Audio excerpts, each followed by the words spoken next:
हरे कृष्णा कृष्णा कृष्णा हरे हरे, हरे राम राम राम हरे हरे, हरे कृष्णा कृष्णा कृष्णा हरे हरे, हरे राम राम राम हरे हरे, हरे कृष्णा कृष्णा कृष्णा हरे हरे, हरे राम राम राम हरे हरे। सर्वाग्रे श्री भगवानेर अभिन्न प्रकाश विग्रह, श्री भगवत ज्ञान प्रदाता, भगवानेर सेवा अधिकार प्रदानकारी, गोपीनाथ गौड़ीय मठ प्रतिष्ठानेर प्रतिष्ठाता श्रील गुरुपाद पद्म नित्य लीला प्रविष्टं विष्णुपाद स्तोत्र शत श्री श्रीमद् भक्ति प्रमोद पुरी गोस्वामी ठाकुर परम गुरुपाद पद्मो समग्र विश्वे श्री गौड़ीय मठ प्रतिष्ठानेर मूल प्रतिष्ठाता नित्य लीला प्रविष्ट शिल प्रभुपाद भक्ति सिद्धांत सरस्वती गोस्वामी ठाकुर परमष्ठ गुरुपाद पद्मो नित्य लीला प्रविष्ट विष्णुपाद परमहंस कुल्ल चूड़ामणि ठाकुर शिल गौर किशोर दास बाबाजी गोस्वामी महाराज गौड़ीय मठेर सप्तम गोस्वामी भक्तिर भगीरथ नित्य लीला प्रविष्ट विष्णुपाद सच्चिदानंद श्रीशल भक्ति विनोद ठाकुर तथा संप्रदाय द्वारा नियुक्त सकल आचार्य वृंद ओ शुद्ध भक्तवृंद सकलेर श्रीपाद पद्मे जानाई दंडवत प्रणाम। तो आज এই স্থানে উপস্থিত त्रिदंडी पादगण वैष्णव वृंद वैष्णवी वृंद मातृमंडली सज्जन वृंद तथा ग्रामवासी वृंद कुलगाछिया पड़ा चंडीपुरे सकल बासिंदा वृंद सकल के जानाय यथायोग्य सम्भाषण सकले आमार प्रति प्रसन्न हन। सामने देखबेन एक चित्र रयेछे सबाई जानेन उनि नाचतेन नाम साधु महाराज त्रिदंडी स्वामी भक्ति सर्वस्व साधु महाराज जिनि आमादेर सामने सर्वक्षण कौतुक करत एवं भक्तिते आप्लुत हये नृत्य करत। सबाई जाने जे दशावतार स्तोत्र होले दशावतार स्तोत्र होले तिनि किभाबे नृत्य करतेन सेई नृत्य आर देखा जाबे ना देखते हैं तो टेलिभिशने यदि छवि आके यदि तुले थाके से नृत्य देखते पाबेन भिडियो रेकर्ड यदि करे थाके ऑडियो तो पाबो देखा जाबे ना से कौतुक देखते पारबेन ना। सभा थेके नेमेই सकलेर काছে हाथ पाततेन सकलके महाप्रसाद दितेन एकादशी परेर दिन होले एक द्वारा महाप्रसाद दिए भाग पाततेन। भगवानेर सेवार जन्य এইভাবে তিনি ভিক্ষাও করতেন কৌতুক করতেন প্রত্যেকের বাড়ি যে যেতেন সেই সাধু মহারাজ আমার সঙ্গে সঙ্গে ঘুরতেন কিন্তু আজ তিনি ছবিতে এসে গেছেন কেন এসেছে নিশ্চয়ই জানেন, সাধু মহারাজের উদ্দেশ্যে। সকলে একবার হরিনাম করুন জোর করে, হরে কৃষ্ণ কৃষ্ণ কৃষ্ণ হরে হরে, হরে রাম রাম রাম হরে হরে। সাধু সঙ্গের ফল সব পেয়ে গেলেন।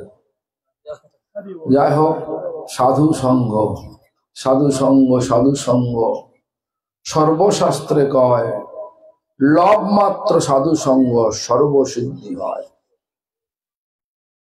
সাধু, আমরা জানি সাধু মানে, যেমন গোবিন্দ মহারাজ বললেন, পুণ্ডরীক বিদ্যানিধিকে দেখে কেউ সাধু ভাববে? ভাবতো।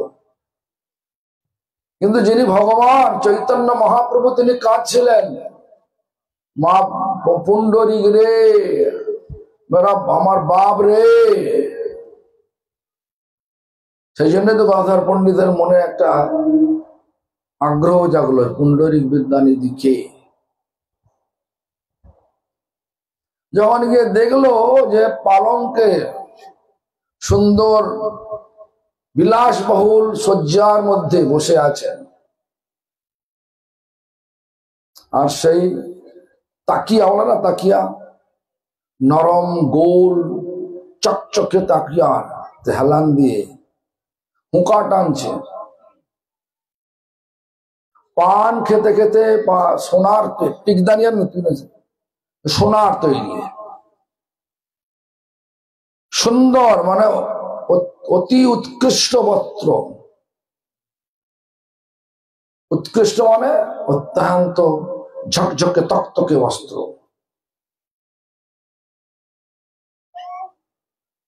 দেখে কারো মনে হবে উনি সাধু?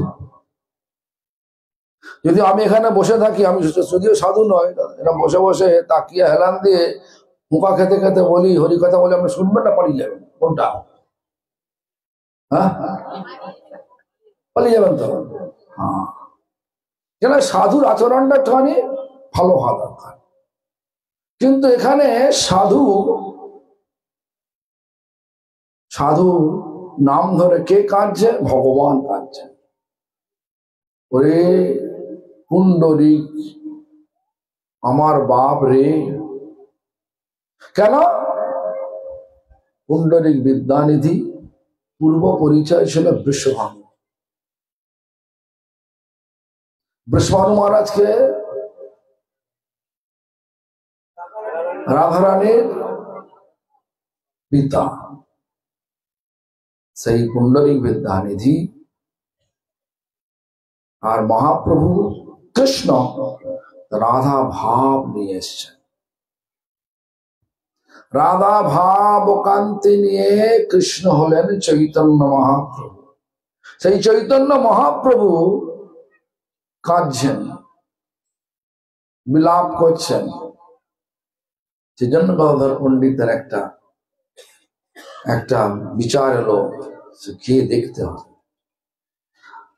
তারপর সবাই তো বলেছেন, কুন্দ দত্ত নিয়ে গেছেন, শ্লোকটা পাঠ করার সঙ্গে সব ছিটিয়ে দিয়েছেন চারদিকে, নাকি? কেন? ভগবানের কি করুণা, ভগবানের করুণা।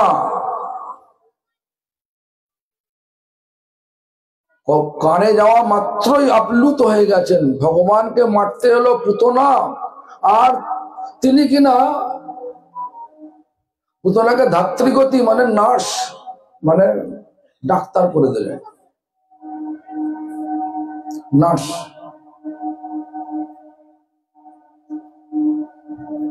এত সুন্দর কৃপা করলেন। এই জন্য সাধু সাধু চেনা কষ্ট বড় জীবের জানিয়া, তাই কৃষ্ণ সাধু রূপে আইলেন নদিয়ায়। সাধু চেনা কষ্ট। কিন্তু আবার ভক্তিবিনোদ ঠাকুর তার ভক্তিবিনোদ বাণী ওইভাবে লিখলেন, যখন দেখিবে সমাজে বহু লাল কাপড়ের প্রাদুর্ভাব হইয়াছে, তখন নিশ্চয় করিয়া জানিবে সমাজে কোনো গন্ডগোল ঢুকিয়া আছে। গন্ডগোল কেন? এই সাধু বেশ ধরে মানে লাল কাপড় পরে 2-4 টাকার লাল রং কিনে কাপড়ে রং করে যদি পরে চলে আসি, আর যদি আপনাদের ঘরে গিয়ে বলি ভিক্ষাং দেহি, আপনি কি বলবেন ভিক্ষা দেবো না? সাধারণ একটা ভিখারি ময়লা কাপড় পরে আসলে আমরা যদি দেন তো 1 টাকা দেন, সাধুকে দেবেন কমসে কম 50 টাকা কি 10 টাকা কি 20 টাকা দেবেন কিনা? মানে এই কাপড়টার রোজগার আছে। এই কাপড়টা কিন্তু সাধু নয়, কিন্তু আপনারা কাপড়টাকে সাধু ভেবে টাকা দিচ্ছেন। এই কাপড় পরেই সীতাকে হরণ করেছিলেন কে? রাবণ। রাবণকে সাধু ভাববেন নাকি? বলবেন সাধু নাকি? রাবণ হচ্ছে অসুর, তিনি লীলা করছেন, অসুরের লীলা করছেন, ভগবানের বিরুদ্ধাচরণ করছে ভগবানের ইচ্ছাতে। কিন্তু আচরণটা দেখলে সাধু বলা যাবে না। সাধু মানে তাহলে কি হলো? সাধু মানে যিনি বলেছেন তো 24 ঘন্টার মধ্যে 24 ঘন্টা, এমন নয় যে 23 ঘন্টা 59 মিনিট 59 সেকেন্ড। তাহলে কতটা একটা দিনে কতটা সময় পড়ে রইল? 1 সেকেন্ডে পড়ে রইল। যদি 1 সেকেন্ডে যদি ভগবানের সেবার চ্যুত হয়ে অন্য কার্য করে, তাহলে সেই ওই 1 সেকেন্ড সময়ের মধ্যে মায়াদেবী তার মানে সেই ব্যক্তির মানে সেই সাধু নামধারী ব্যক্তির ভেতরে ঢুকে সবকিছু সাধুত্বের পরিবর্তন করে দেবে। 1 সেকেন্ড। মনে করেন আমি এখানে বসে আছি, সকাল সাধু দেখছেন আর নিচে নেমে দেখছেন যে আমি অন্যায় করছি। আপনারা কি করবেন? আসন বসে খাওয়াবেন না জ্যাঠামের তাড়াবেন? কোনটা বলুন না, কানে ভাব দেবেন না। কোনটা আচরণটা কি হবে? যে অন্যায় করি কোনো মহিলার সঙ্গে বা কোনো কিছু যা করি, ভাবতেন যে আমি চুরি করলাম, ওরা চুরি করে নিলাম, তাহলে আপনি কি করবেন? আমাকে কাপড় পরে আছি কিন্তু আপনি কি করবেন? তাড়াবেন তো নাকি? হ্যাঁ। তাহলে বস্ত্রটা সাধু নয়, আচরণটা হচ্ছে সাধু। আর আচরণটা তখনই ভালো হয় যখন জগতের সব থেকে ভালো জিনিস তার সঙ্গে সংযুক্ত থাকতে পারে। জগতের সব থেকে ভালো কে? যার উপরে কেউ নেই, সমান সমান সে কে? ভগবান কে? কৃষ্ণ।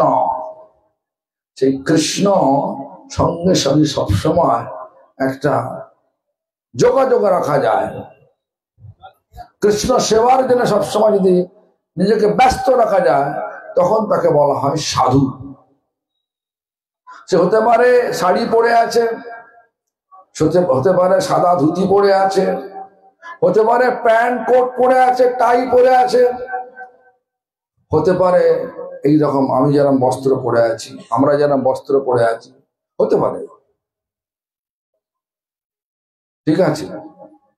সেই ধরনের আচরণকে প্রতিষ্ঠা করার জন্য আমাদেরকে কি বললেন? সাধু সঙ্গে কৃষ্ণ নাম এই মাত্র চাই, সংসার জিনিতে আর কোনো বস্তু নয়। সাধু সঙ্গের ফল হচ্ছে সংসারকে ভালো করে জেনে বুঝে জয় করে ফেলা। সংসার মানে কি? বারবার ধরে অনেকবার বলে যাবে, সংসার মানে হচ্ছে সম্মানের সাজ। মনে করেন একটা রিক্সাওয়ালা নাটকে নারদ সাজলো, কি কোন রাজা সাজলো, সে কি রাজা হয়ে গেল নাকি, নারদ হয়ে গেল নাকি? তেমনি আমরা এখানে এসে বিবাহ করলাম, বউ সাজলাম, সন্তান নিয়ে এলাম, মা সাজলাম, বাবা সাজলাম, বর সাজলাম। এগুলো সব সং। আমার পরিচয় কিন্তু আমি কারো বউ নয়, কারো স্বামী নয়, কারো মেয়ে নয়। তাহলে আমার পরিচয়টা কি? পরিচয়টা কি বলো? জীব নিত্য। যদি ভুলে যা কি হবে? জীব কৃষ্ণ নিত্য দাস, তা ভুলি গেল। সেই দোষে মায়া কিন্তু তার আগে আক্রমণ করছে না। যে মুহূর্তে কৃষ্ণ আমাদের চেতনার মণিকঠে বসে যাবেন,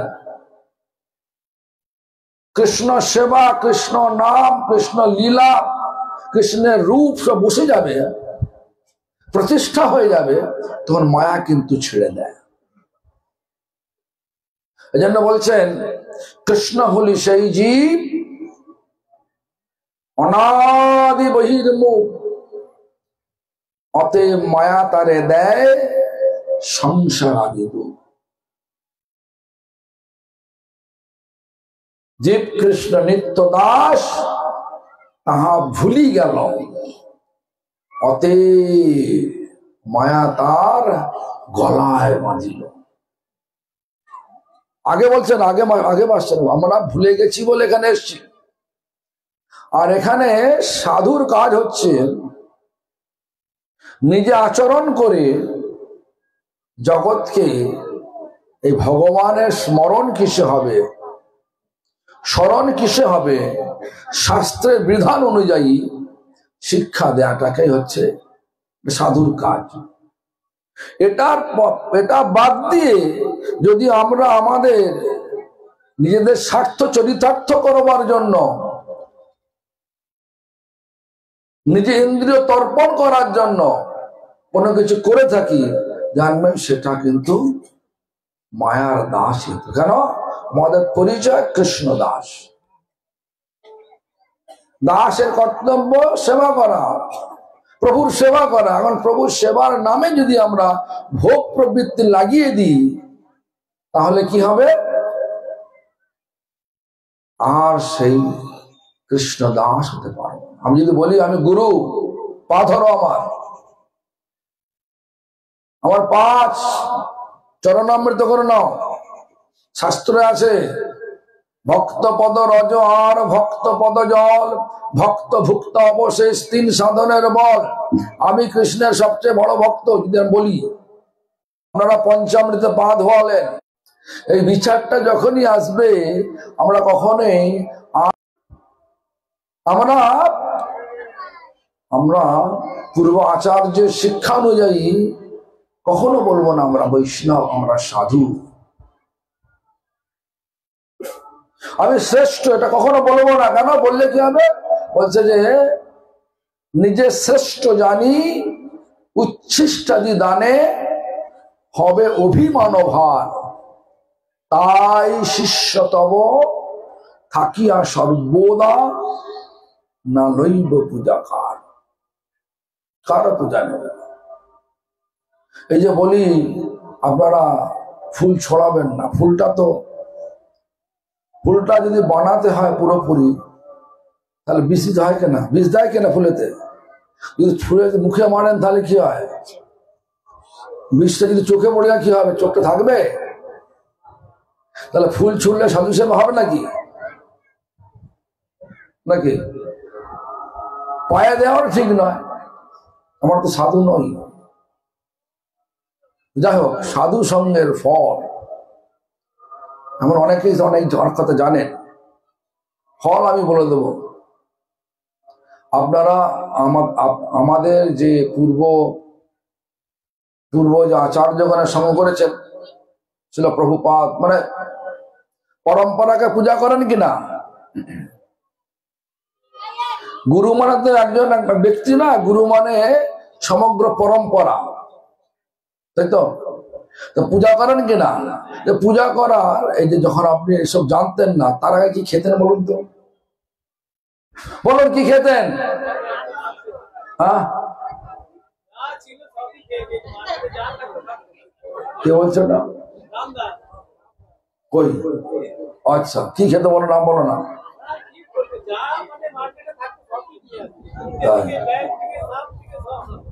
কেঁচো খেতেন? হ্যাঁ,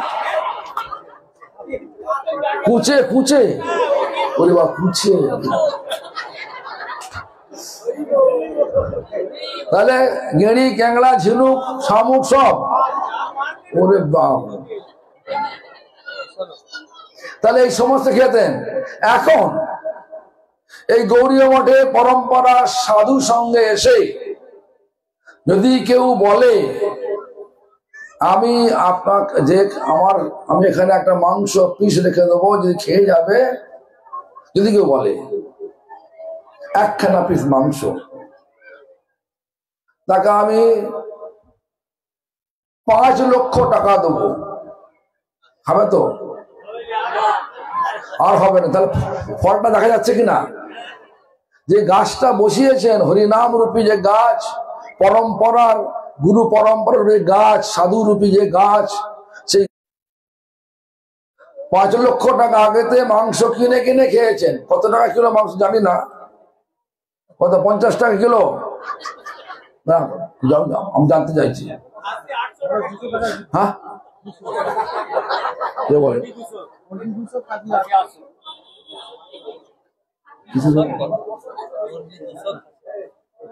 ওরে বাবা, এত টাকা দাম!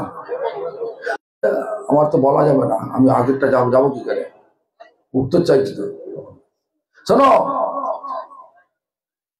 সাধু সঙ্গে তারা ফল মিলল কিনা বলুন, হ্যাঁ কিনা? তাহলে সাধু সঙ্গের ফল হচ্ছে প্রথম নিজেকে সর্বদিক থেকে পারমার্থিক শুদ্ধিকরণ, নিজের সর্বদিক থেকে পারমার্থিক শুদ্ধিকরণ। পারমার্থিক মানে আমরা সব অর্থের জন্য লালায়িত, তো অর্থের জন্য লালায়িত, কিন্তু সাধু সঙ্গের ফলে 5 লক্ষ টাকা ছেড়ে দিচ্ছে। হ্যাঁ, তাহলে ফলটা ফললো কিনা? আমরা আর লালায়িত নই, অর্থেতে নেই, আমরা পরমার্থেতে লালায়িত। সাধু সঙ্গের ফল হচ্ছে প্রথম ফল, পরমার্থের জন্য লালায়িত। পরমার্থ কোথায় নিয়ে যায় আর অর্থ কোথায় নিয়ে যায়? অর্থ নিয়ে যায় মদের দোকানে, বারে। আর পরমার্থ কোথায় নিয়ে যায়? গোলক বৃন্দাবন। মদের দোকানে, বারে যদি যান, সবসময় দুশ্চিন্তা, পয়সা দিতে হবে, এই পয়সা, কত পয়সা দিতে যায় না। তারপরে বাড়িতে এসে যদি বিবাহিত হন, তাহলে সন্তান, স্ত্রীর খেচখাচানি, নাকি? এখন সেসব আর কিচ্ছু নেই, নাকি? তার সাথে সঙ্গে ফল হলো কিনা? এতে গেল আমাদের এখন অ্যাপারেন্ট, মানে যেটা দেখতে পাচ্ছি ফলটা। কিন্তু যেগুলো শুনেছি শাস্ত্রের মাধ্যম দিয়ে, যেমন হচ্ছে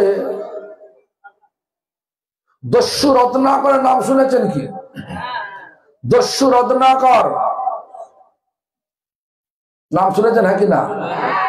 উত্তর না দিলে আমি কিন্তু আগে যাবো না, আমি উত্তর দিতে হবে আমাকে। দস্যু রত্নাকর কি করতেন? তিনি রাহাজানি, ডাকাতি, চুরি, ছিনতাই, মহিলাদের সঙ্গে দুর্ব্যবহার সব কিছু করতেন। এত পাপী ছিল, সংক্ষেপে বলছি, যে গুরু নারদ মুনি যখন বলছেন বল রাম, রাম শব্দ আর মুখে আসছে না। কেন? পাপের বোঝা এত ভারী যে ভগবানের নাম, পরমার্থে জগতে প্রত্যাবর্তন করার যে নাম, সেই নামটার মুখে আসছে না। পাপের বোঝা এত ভারী হয়ে গেছে। তোর গুরু কি বললেন? ঠিক আছে, তুই ওটাই কর। তো নাম তো বলতে পারেনি, বলছে মরা মরা করছিল, ওটাই বলতো।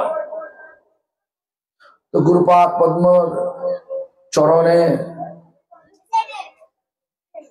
বিশ্বাস রেখে, নামে বিশ্বাস রেখে তিনি করলেন, তিনি মরা মরা মরা মরা মরা, দেখুন রাম নাম আসছে না, আসছে না, এসে গেল রাম, মানে শুদ্ধ নাম হলো। আমাদেরও তো একই অবস্থা, যে পাপের বোঝার জন্য, মানে বোঝা মাথায় বোঝা আছে না, সেই বোঝার জন্য দস্যু রত্নাকর রাম শব্দটা উচ্চারণ করতে পারছিল না, কিন্তু রাম বাদ দিয়ে যত রকমের মানে ভৌতিক শব্দ সব উচ্চারণ করতে পারত। ঠিক সেই একই কারণে আমরা আমাদের, যদিও দেখুন আমাদের এখানে হরিনাম করতে গেলে ঘুম পাবে, হরিনাম করতে বসলে মনটা অন্য হয় কিনা, ৮০ কালের বাসি কথা মনে পড়বে, হয় কিনা, হ্যাঁ কিনা বলবেন? ৮০ কালের বাসি কথা মনে পড়ে কিনা? সব মনের কোঠায় এসে যায়। কেন? হ্যাঁ, হরিনাম। মানে আমাদের যে কারণে দস্যু রত্নাকর সে রাম বলতে পারছিল না, যে একই কারণে আমাদের এইগুলো হচ্ছে। তার কি কারণটা বলো তো? কারণটা কি বলো? রেখে বলতে পারছে না কারণ। পাপের বোঝাতে সে বলতে পারছিল না। তো যেমন ধরুন আমরা হাঁটছি, কিছু বোঝা নেই, হাঁটছি, ভালো হাঁটতে আমাদের কোনো কষ্ট হবে না। কিন্তু যদি একটা ভারী বোঝা মাথায় চেপে যায়, তাহলে হাঁটতে কষ্ট হবে কিনা, জ্বালা জ্বালা হবে কিনা মাথাটা। ঠিক তেমনি করে, ঠিক তেমনি করে আমরা আছি। আমরা মাথার বোঝা নিয়ে নিয়েছি অনেক। কিসের বোঝা? পাপের বোঝা। এজন্য ভগবানের নাম করতে ইচ্ছা করে না, কিন্তু সজ্জা করে বসে, সজ্জা করে সাজিয়ে গুজিয়ে বসে গাল গপ্প করতে খুব ইচ্ছা করে। হয় কিনা? হয় কিনা বলো? ঘন্টার পর ঘন্টা, কোনো ঘুম আসবে না, পরচর্চা করতে খুব ভালো লাগে। শাশুড়ির নিন্দে, বৌমার নিন্দে করতে ভালো লাগে কিনা? এইগুলো হয়। তার মানে এইটা হচ্ছে নামের আসরে এসে ভগবানের নামের পরিবর্তে যখন এইগুলো মাথায় আসছে, তো যা পাপের বোঝা এখন আমার যায়নি, কাটেনি। কাটবে কি করে? সাধু সঙ্গে কৃষ্ণ নাম, সাধু সঙ্গের ফল, সাধু সঙ্গে কৃষ্ণ নাম। তো সে দস্যু রত্নাকর ভগবানের ঋষিরূপ নারদের আশ্রয়ে, ভগবানের ঋষিরূপ হচ্ছে নারদ, সে নারদ সাধুর আশ্রয়ে তার দেয়া নামের উপর বিশ্বাস রেখে মরা মরা করতে করতে সব পাপ কেটে গেল। যেই পাপ কেটে গেল, শুদ্ধ নাম এসে গেল। শুদ্ধ নাম, আগে তিনি ছিলেন খুনি, তাকে সে হয়ে গেল মুনি। খুনি মুনি হয় সাধু সঙ্গের দ্বারা, শিকারী সাধু হয়ে যায়। মানে একদম জঘন্য শিকারী, মৃগারী। নাম শুনেছেন মৃগারী? নাম শুনেছেন মৃগারী? মৃগারী সে জঙ্গলে শিকার করত তীর ধনুক দিয়ে, আর সমস্ত জানোয়ার গুলোকে অর্ধেক অবস্থা মেরে রেখে দিত, আর যা ছটফট করতো সেগুলো দেখে খুব খুশি হতো, মনে আনন্দ হতো। একদিন সেই শিকারী অনেকগুলো জানোয়ারকে জঙ্গলে বিভিন্ন স্থানে অর্ধমরা অবস্থায় ফেলে রেখেছে, ছটফট ছটফট করছে। আর নারদ মুনি এসে গেল, সেই নারদ মুনি। এখন কৌতূহল হলো, এই সমস্ত কার্যকে করছে কি, দেখতে হবে। দেখার জন্য জঙ্গলে ঢোকার সঙ্গে সঙ্গে একজন চিৎকার করে উঠল, কে তুমি ওখানে? আমার একটা শিকার নষ্ট হয়ে গেল তোমার জন্য। কে? বলছে আমি নারদ। আমি শুধু জানতে চাইছি এই যে সমস্ত অর্ধমর অবস্থায় সমস্ত পশুগুলো কে মারলো কি? খুব গর্বের সহিত সেই শিকারী মৃগরাই বলছে আমি আমি আমি। কেন বাবা অর্ধমরা অবস্থায় কেন ফেলে রেখেছ? যন্ত্রণা ছটফট করলে এটা আমার আনন্দ জাগে। দেখুন এত কঠোর হৃদয় একটা জানোয়ার, সে যন্ত্রণা ছটফট করলে আমাদের তার যে আনন্দ লাগে। হ্যাঁ বাবা এরম করে দিলে তা কাজ করো না, তুই সম্পূর্ণ মেরে ফেলো না, এরম করো না, এতে বেশি পাপ হয়। বাবা এই পাপের প্রায়শ্চিত্ত সঙ্গে একটা তোমার বলবো কিছু, বলুন বলুন কি চাই বলুন, চাইবো কিছু? এতজন সাধু, আমি সাধু নয়, আমাকেও ডেকেছে, আমার উপরে বসিয়েছে, সকলকে ডেকেছে। না খাইয়ে ছাড়বে না? জিজ্ঞেস করুন তো, না খাইয়ে ছাড়বে নাকি? কি বলছিস মাধব কোথা গেল?